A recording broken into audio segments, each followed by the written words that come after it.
Good afternoon, ladies and gents, and welcome back to Sofa Safari. As you can see, I've had a haircut, so I'm looking quite trim and proper again. Not so feral and like I've been stuck in the bush for 5 months so far. So yeah, looking a bit more civilized today. Myself and Britt are out this afternoon. We are on the hunt or we were on the hunt for these guys, the wild dogs. It's a small little pack. There's only about 6 of them that are lying about. We can only see 4 right now, but apparently there were 6 here.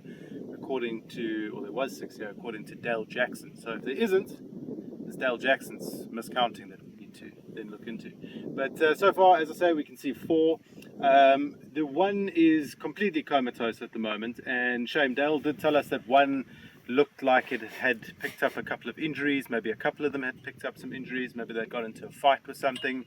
And it's never nice to see wild dogs injured, namely just because they are such a they're so close to man's best friend, and also because they're just so endangered. Nobody wants to see a wild dog hurting, right? So this one that's passed out and comatose, I'm not too sure what's going on there. You don't often see predators, whether that be a cat or a dog or a hyena, whatever it might be, sleeping just wide or right in the bright sunlight like that. It's hot, even though it is winter. It's not boiling, but it's still not a comfy place to sleep, right? You don't want the sun in your eyes while you're trying to have a nap. But what's really interesting is all around us at the moment there's hyenas moving around, and there's one just sleeping on the other side of these dogs, which is very uncommon. You don't just come across a pack of dogs having a sleep with a hyena sleeping 2 or 3 yards away. It's a bit strange. There's another one moving around in the bush over there. There's another one sleeping under a tree over here. So it looks like the hyenas and the wild dogs have become buddies for the afternoon. That's okay, we don't discriminate. But yeah, let's see what they get up to this afternoon. We jumped the gun. We're probably with the dogs a little bit early at the moment here in South Africa. It is 3:45, so maybe a little bit early for them, but I'm counting on the cooler winter weather to spur them into life a little bit earlier this afternoon, as opposed to summer, where they only really get going at like 6 o'clock in the evening when it's eventually cool enough. So yeah, stick around. Let's see what they get up to. And if anything interesting should happen, we will definitely get the camera on it. There were also some jackals somewhere here, so maybe they'll come sniffing about. And there were, as I say, the hyenas. So yeah, let's see what happens here today, guys. Right, ladies and gents, we've just noticed a little tail flicking behind us. So that is dog number 5. So, either Dale's counting is a little bit off or our eyesight is a little bit off. But let's see if the 6th dog pops out this afternoon, guys. I'm really hoping it does. And I'm hoping that we don't see a dog that is too badly injured and that can actually still get on with it. Wild dogs are an incredible species. They're very similar to us in a lot of regards, and elephants. You often hear about how elephants will look after their sick and elderly, and human beings do something very similar. We all look after our grannies and grandpas. But wild dogs are also quite well known for this, and injured dogs or elderly dogs actually form still a fairly useful part of a pack's. There's an impala running in the background there, but dogs are too fast to sleep. But yeah, they usually form a pretty integral part of the pack, and you often find that the injured dogs or the elderly dogs will be left behind at the dens to look after the puppies. So yeah, everybody's got their part to play. And of course, the dogs that are younger, that are still hunting and out and about, will often bring food back, or always bring food back for the puppies at the den. And that food is also meant to be fed on by the elderly or the injured. So yeah, you often find sort of a whole pack of wild dogs running down the road when they are moving with their puppies, which will be in a couple of months' time. But you find them all running down the road, and the puppies obviously aren't as quick as the hunting parties. And so you end up with sort of these puppies sort of lagging behind the whole pack. And as you see the puppies running around, there'll always be 1 or 2 dogs with them. And in this area, it's not uncommon to see one dog limping, maybe with a completely broken leg or a proper injury that's never going to heal. But all that dog has to do is just stick with the puppies, make sure they're okay, and make sure they know how to find mommy and daddy or the rest of the pack at the end of the day. So yeah, everybody's got their part to play, and it's quite a sweet society when you think about that. It's a very complex society, and it's interesting because within packs like this there will be an alpha male and an alpha female, and they are the only reproductive party or body of the entire pack. So no other dogs are permitted to reproduce or to mate, but they're all there, and they all form part of a support group that's there to exclusively help the alpha male and the alpha female feed the puppies and to raise them and to look after them. Now the alpha male and the female are still very, very capable hunters, and they will often get involved with the hunts, and particularly the alpha male. But James, it is quite funny. I mean, this time of year is wild dog denning season, so we're hoping, because we have been seeing dogs quite a bit in this area over the last couple of weeks, that maybe a den isn't too far. But always just before the denning season, it's quite funny because you'll see a whole pack of wild dogs moving through the area, and they're all very frantic, and what they're doing is they're looking for a den site. And the way you know this is because all of a sudden you'll see the alpha female come onto the scene, and she's just huge and heavy, and it's incredible because, I mean, sometimes these girls, I think there was a female here last year that gave birth to 14 puppies. 14. And there was a pack, I think, in Botswana last year as well, the year before, that was 16 or 18. Maybe one of you knows the exact number, you can correct me. But it's just incredible to know that one female wild dog can carry 14, 15 puppies, and she just runs around with this big old tummy until they find a nice little den site, which is generally an old aardvark den or a termite mound that's been dug into by an aardvark, maybe excavated further by hyenas or warthogs, a little bit more homely.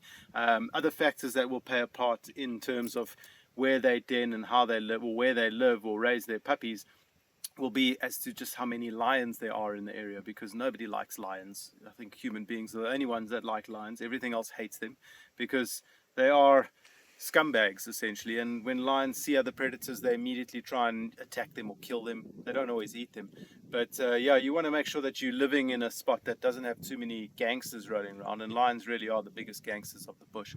On top of that, you don't want too many hyenas around, because hyenas are the second in command as far as the gangsterism is concerned.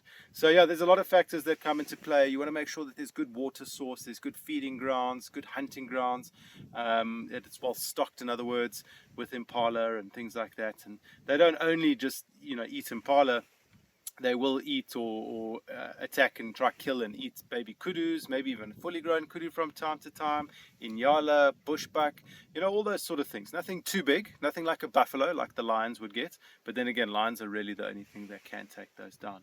So yeah, very interesting little species to see and to spend time with, and very endangered. So yeah, we're going to continue to sit with them, see what they get up to this afternoon, and hopefully those little jackals come around, because they're quite cute as well. So guys, what we decided to do is actually just try to get a bit closer to these cute little black-backed jackals. Get two types of jackal in this area, black-backed jackal or side-striped jackal. Here's a little stretch there. Very cute, and this is a true canine, just like the wild dog. So just like it's got a lot of DNA with, or shares a lot of the DNA with your little chihuahua back home, which is quite strange to think about. So does the wild dog. But yeah, little black-backed jackals are also, they have a very cool little social dynamic as well. They form these little family groups where a male and a female will generally be monogamous for life. I'm just going to try and get Britt into a better view. Let's see where they go. But yeah, they will be monogamous for life. He's going to pop out over here. And also to say, a lot of these things aren't hard and fast rules. But what happens is, as soon as they have some puppies, and those puppies get sort of to age, they still stick with their mom and dad for another year or so. And the reason for that is to just essentially help mom and dad raise the next litter of puppies. So it's a very nice family orientated situation. Once that new litter of puppies is raised, then the original puppies, or now sub-adults / adults, will start moving off to look for their own mates, their own territories, and so on. But yeah, not an animal that we see a whole lot in this area, or a whole lot of. It is getting better and better. Their numbers are definitely improving. But if I think back to sort of 4 or 5 years ago, when myself and Britt started here in the Timbervarti, there were barely any jackals around. And strangely enough, the one that we used to see more often was the side-striped jackal, which was a very rare jackal for me at that point in time. But unfortunately, like all canines, they struggle from a few zoonotic diseases, such as canine distemper, which once something like canine distemper gets into a population, very quickly an entire canine population can crumble. I mean, there was a pack of dogs close to the Orpin Gate in Kruger National Park that recently, basically the entire pack died because of canine distemper. So you do have to be careful, and I think that's probably what's happened here. It's just a succession of different diseases that knocked this animal's, or this species' numbers. And now that the environment is maybe doing a bit better, a bit healthier, all of those sick individuals have left the system. their numbers are now starting to improve, and we even found a little den for jackals a few weeks ago. Unfortunately, there were no tiny little puppies there. There were definitely some little juveniles, which was quite cute. Anyway, let me try and get us into view of them again. Alright guys, now we have them in a bit of a better viewpoint. I'm sure they're going to scamper away any second now. They're quite timid little creatures, but they're very sweet. It's always nice to spend a bit of time with them. As I was saying, their social dynamic is very family orientated. It's quite sweet, but they are what we call herbivorous, or not, sorry, not herbivorous, omnivorous. So yeah, all these nivoruses.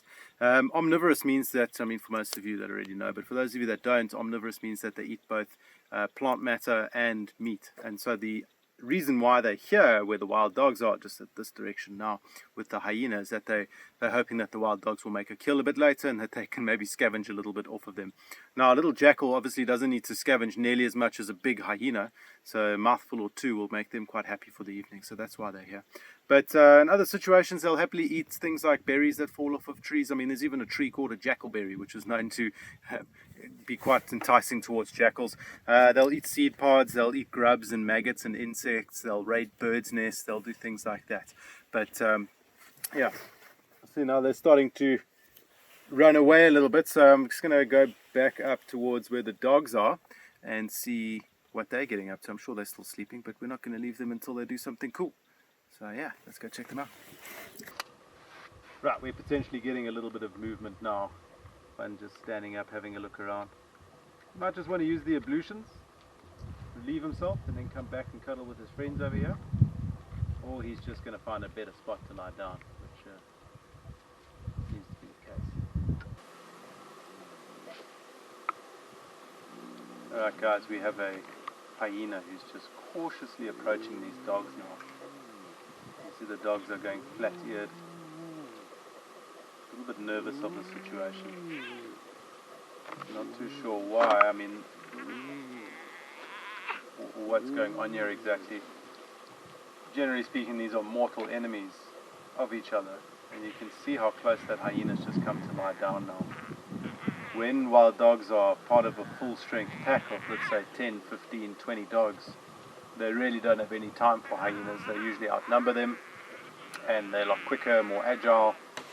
And the hyenas often don't have a response, they don't have a defense to that.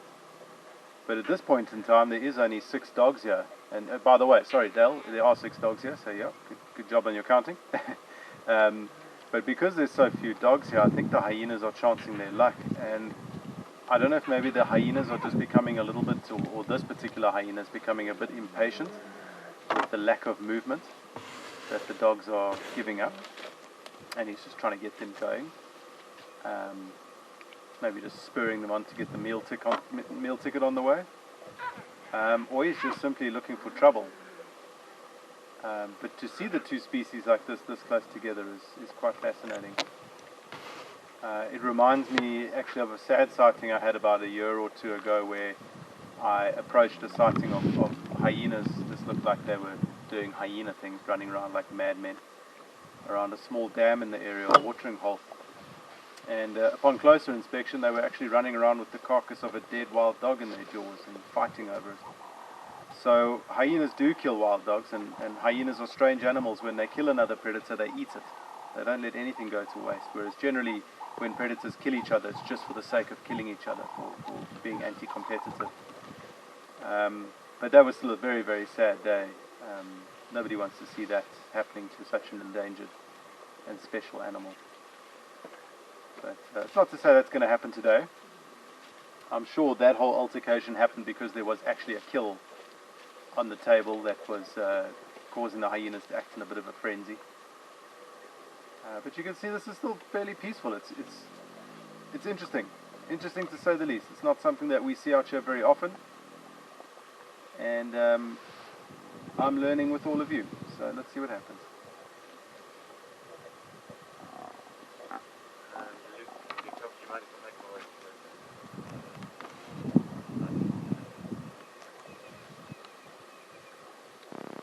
Yeah, hey Chad, you're more than welcome, man. Yeah, interesting what's going on. The hyenas are super close to them, but there's no altercation starting. There's like 3-4 hyenas circling them.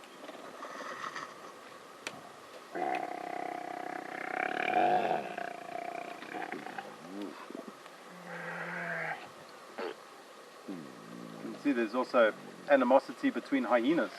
Not just hyenas and dogs, but also the actual hyenas. You can see this is making the dogs a little bit uncomfortable. They're not enjoying this. So it is getting them going, and maybe this was that original hyena's plan, as I said, is just to spur the dogs on and get them on the hunt.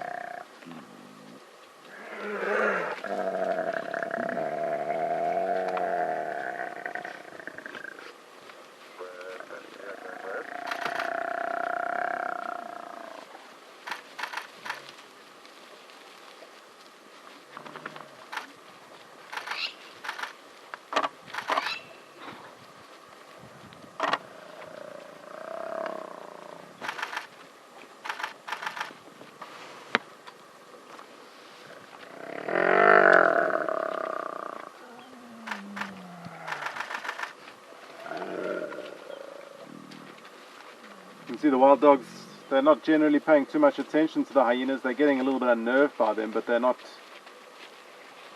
giving the hyenas the attention that they're wanting. So yeah, very strange. It's a good opportunity now to see which one of these dogs is hurting. Looks like this one here has picked up a bit of an injury. The one that's sort of last in line. Right, so evident that the dogs are not entirely keen on getting out of bed just yet, but they're less keen on dealing with a bunch of stinky hyenas rocking up and pushing them out of their nice comfortable spot. So they've come and they've sat right in front of my vehicle here, which is quite sweet. It's not often that you, as a human being, get to experience things like this, having such a special and endangered animal so close to you. But yeah, they've just basically found another comfy spot where they can continue their bit of napping over here while the hyenas just bugger around over there.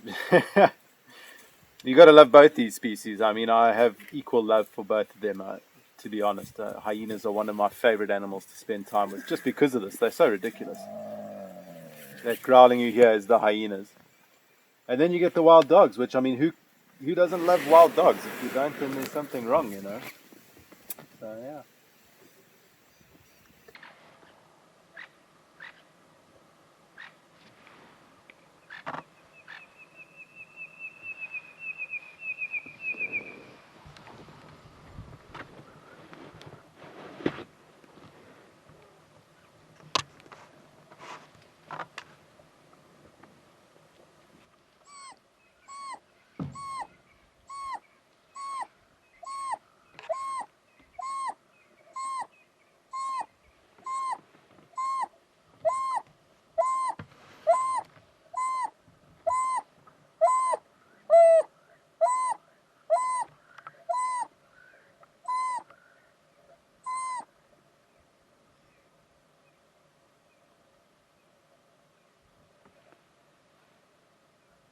Right guys, so we've been sitting with these dogs for a while now.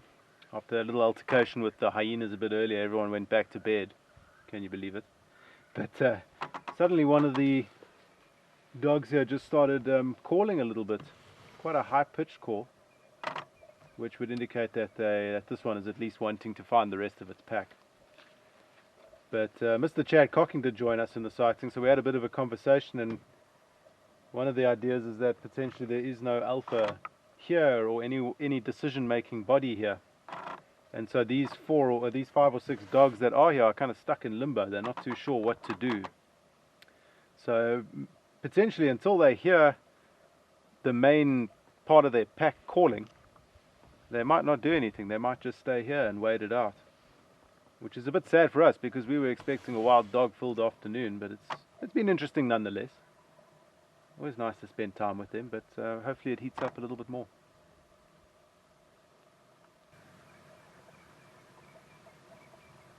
That's sweet how they all lie on top of each other, isn't it?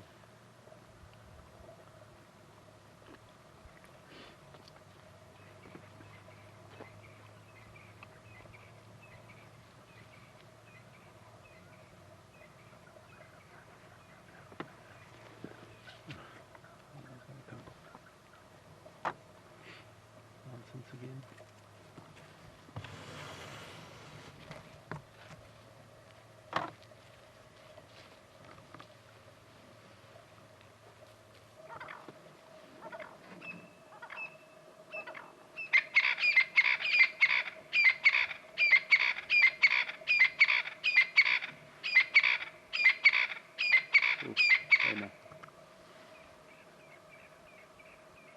So the dogs are all starting to stir again, partly because that exact same hyena that first instigated a bit of drama is instigating again.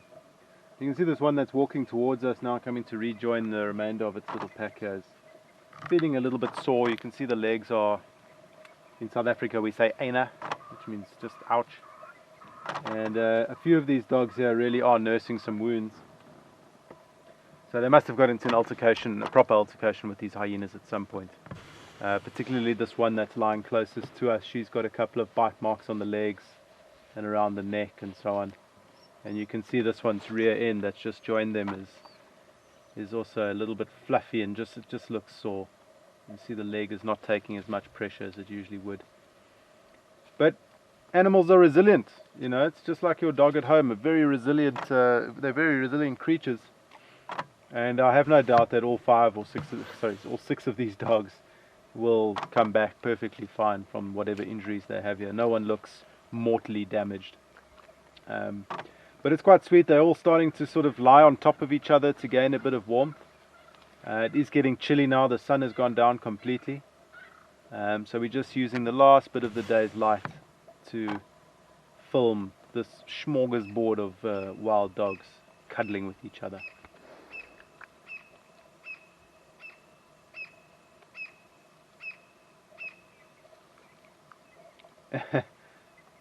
This one appears to like the taste of fur.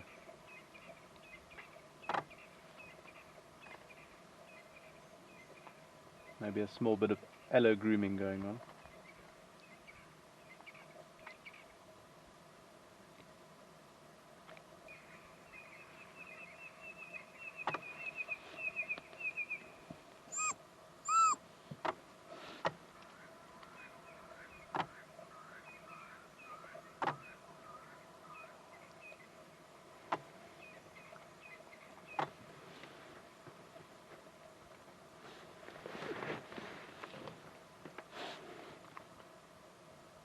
Right, so guys, myself and Britt were just talking about,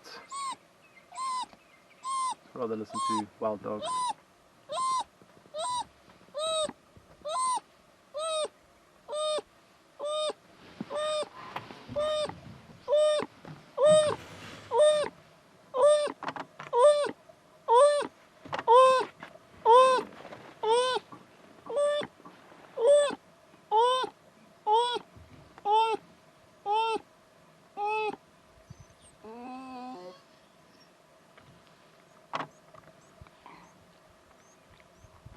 It's quite sad.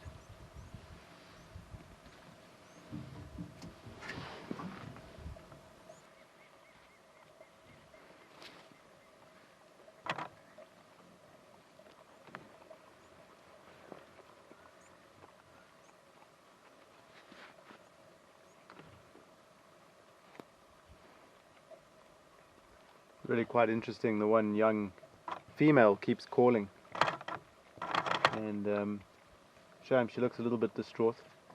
She just got up and moved about 10-15 meters away from the rest of them and continued to call while looking into the distance.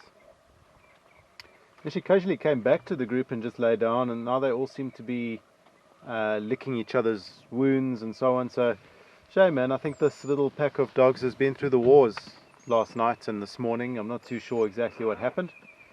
If only we had a fly on the wall that could tell us. But they all seem to be looking after each other now. They're kind of getting going. I don't know if they're going to leave this spot tonight. Just purely because, yeah, I don't know if there's any real decision-making body here. So this calling is obviously trying to contact the rest of their pack. But yeah, I think they find themselves in unknown territory, surrounded by hyenas. And to be fair with you all, there's about 6 or 7 hyenas around them at the moment. So it kind of, as Britt says, feels like they're being held hostage.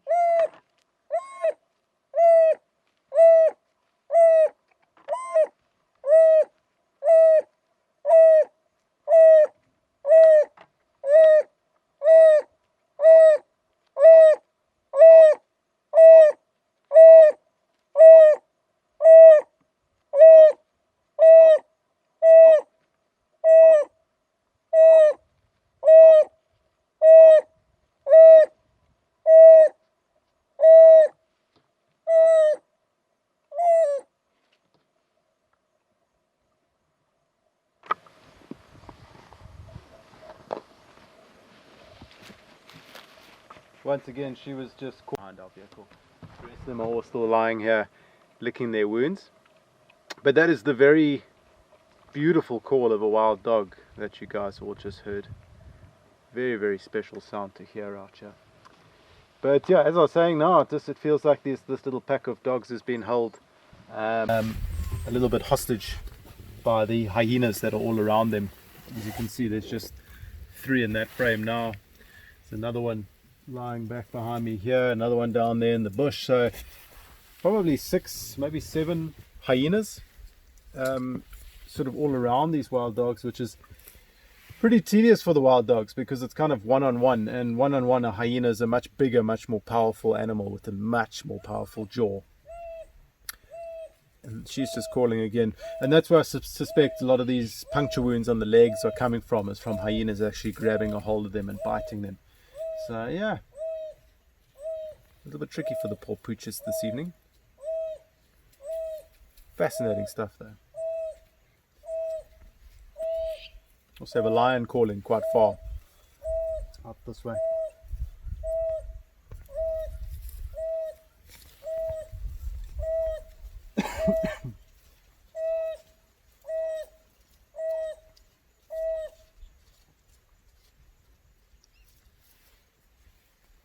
To maybe put the numbers into perspective for you all, this is more than enough hyenas to chase maybe 2 or 3 lioness off a kill. So this is a formidable hyena force that's around these dogs, and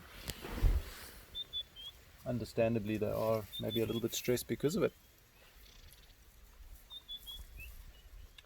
However, I think it's also at this point in time where hyenas start to weigh up the pros and cons of their decisions, and I think they will probably realize that these wild dogs are not very interested in making a kill tonight. They're more interested in just finding the rest of their pack. And so you'll find hyenas will, like this one here, maybe even those 2 are leaving already, but are just going to get bored with the whole situation and rather look for something to eat, something to kill, or something to scavenge.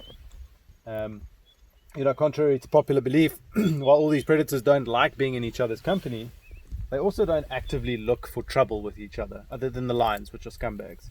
And by lions, I mean male lions, not the females. They generally don't look for too much trouble. But predators understand that each one of them is pretty dangerous, and that they can get a lot of damage just from...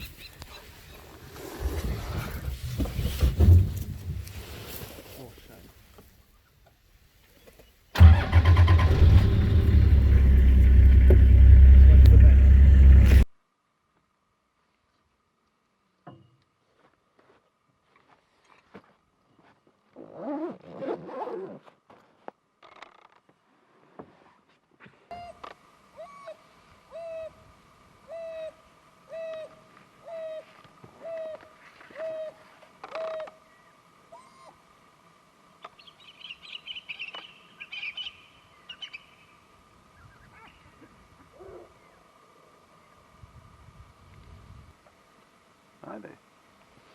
He's here. Hyena. Coming around your side now.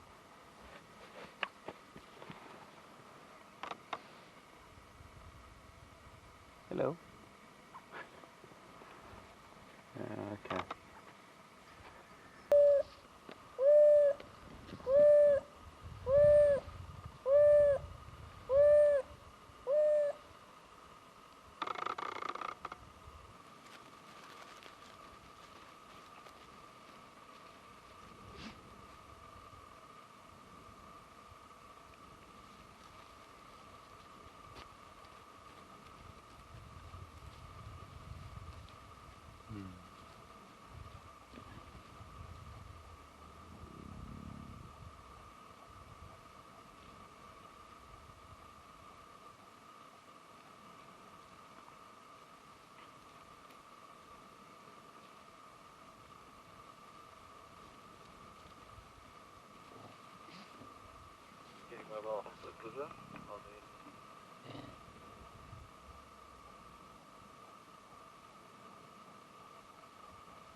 You recording? Alright guys, so I'm busy hanging out here with my little hyena friend, who we hope you can see. It is now getting very dark. Sorry, I'm busy listening to the lion calling over here. But the wild dogs they're sleeping in a little bundle over there again. They did call a little bit more. They got quite excited. They ran around a bit and then they went back to bed. Yeah, there's the one calling again. I don't think she's going to stop all night until hopefully they can find the rest of their pack. Shame. It sounds a little bit desperate. It's a little bit of a sad story. But I have no doubt that they'll find their pack and that they'll get through this and be okay. They are tough African wild dogs after all. So I know Brit's feeling a little bit heavy-hearted for the whole situation. But it's okay, love. They'll be okay. So yeah, guys, it's been a cool afternoon. We were hoping for a little bit more action. You know, when you have the opportunity to spend a whole afternoon and evening with wild dogs, you kind of take it because they are a very successful hunter. So we thought that maybe we'd get some chaos for you all on film. But it's been very interesting nonetheless to spend time with them, to see that interaction with the hyenas, check the jackals moving around, and just see things from a different angle. You know, not everything's always about seeing a kill or seeing violence or something like that. Sometimes it's just about also understanding the hard days that these animals go through. So yeah, but it's been great to bring it all to you. I'm just watching this hyena walk past in the darkness. And yeah, guys, wherever you are, have a fantastic day, an awesome evening, and we'll catch you on the next one. See ya.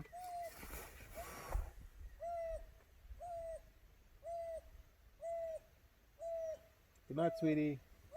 Shine.